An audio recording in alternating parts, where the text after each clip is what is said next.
નમસ્કાર મિત્રો, જય સિયારામ. હું યશ નિમ્બાર્ક આપ સૌનું સ્વાગત કરું છું મિત્રો આપણી યુટ્યુબ ચેનલ યશ નિમ્બાર્કમાં. મિત્રો, આજના આપણા વિડીયોમાં આપણે જોવા જઈ રહ્યા છીએ તુલા રાશિનું આવનારા ફેબ્રુઆરી 2026નું માસિક રાશિફળ. પરંતુ મિત્રો, જો આપે અમારી યુટ્યુબ ચેનલ યશ નિમ્બાર્કને સબસ્ક્રાઈબ ન કરી હોય તો ફટાફટ સબસ્ક્રાઈબ કરો અને બેલ આઇકનને ઓલ ઉપર સેટ કરો, જેથી આપને આવનારા અમારા હરેક વિડીયોના નોટિફિકેશન્સ મળતા રહે. તથા મિત્રો, જો આપને આજનો આ વિડીયો ગમે તો વિડીયોને લાઇક કરજો, વધારેમાં વધારે લોકો સુધી શેર કરજો. તો ચાલો શરૂ કરીએ આપણું આજનું આ વિડીયો. તો સૌપ્રથમ તુલા રાશિના જાતકો, કરિયરના દૃષ્ટિકોણથી આ મહિનો મધ્યમ રહેવાની સંભાવનાઓ છે. કામમાં સ્થિરતા આવશે પણ મોટા ફેરફારની કોઈ શક્યતાઓ નથી. તો ખાસ કરિયરના બાબતે આપને મધ્યમ રૂપથી ફળદાયક સાબિત થશે આ મહિનો. ત્યારબાદ જો જોઈએ આપની આર્થિક પરિસ્થિતિની, તો આર્થિક પરિસ્થિતિમાં આ મહિનો અનુકૂળ રહેશે. આવકમાં સ્થિરતા આવશે અને નાણાકીય દબાણ ઓછું થશે. આ સમયે આપની આર્થિક પરિસ્થિતિમાં ખાસ એવો સુધારો થશે અને પહેલાંની કરતાં આપને વધારે આર્થિક બાબતોનું જે દબાણ હતું તે ઓછું થતું માલુમ પડશે. આપની સ્થિતિ સુધરતી આપને માલુમ પડશે.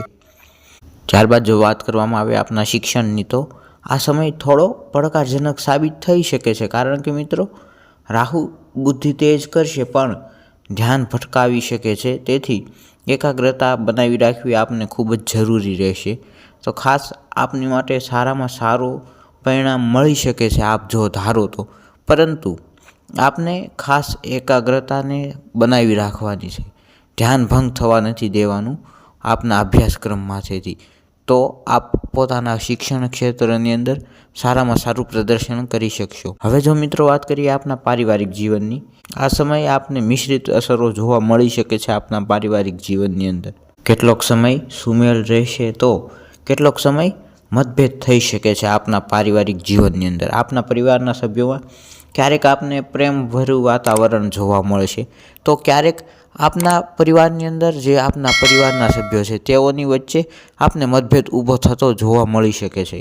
તો ખાસ આ મિશ્રિત પરિણામવાળી અસરોથી આપનું પારિવારિક જીવન પ્રભાવિત થઈ શકે છે મિત્રો. હવે જો મિત્રો વાત કરવામાં આવે આપના પ્રેમ જીવનની, તો આ સમય પ્રેમ જીવન માટે ઉર્જા અને ઉત્સાહથી ભરેલો રહેશે અને આપ પોતાના પ્રિય અથવા તો પ્રિયતમને પ્રસન્ન કરવા માટે વધારે પ્રયાસ કરશો તથા સંબંધમાં સક્રિયતા રહેશે.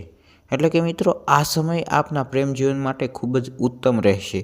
આપ ઉર્જા અને ઉત્સાહથી ભરેલા રહેશો તથા પોતાના પ્રિયને બને તેટલા પ્રસન્ન કરવાના, ખુશ કરવાના વધારેમાં વધારે પ્રયાસો આપ કરતા દેખાશો આ સમયે.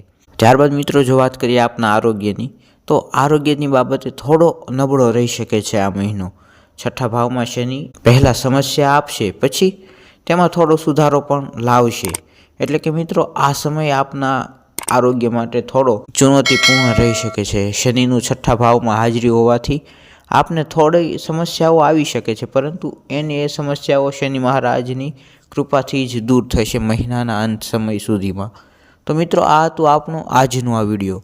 જો આપને વિડીયો ગમ્યો હોય તો વિડીયોને લાઇક કરજો, વધારેમાં વધારે લોકો સુધી શેર કરજો તથા ચેનલને સબસ્ક્રાઈબ ન કરી હોય તો ફટાફટ સબસ્ક્રાઈબ કરીને બેલ આઇકનને ઓલ ઉપર સેટ કરી દો, જેથી આપને આવનારા અમારા હરેક વિડીયોના નોટિફિકેશન્સ મળતા રહે.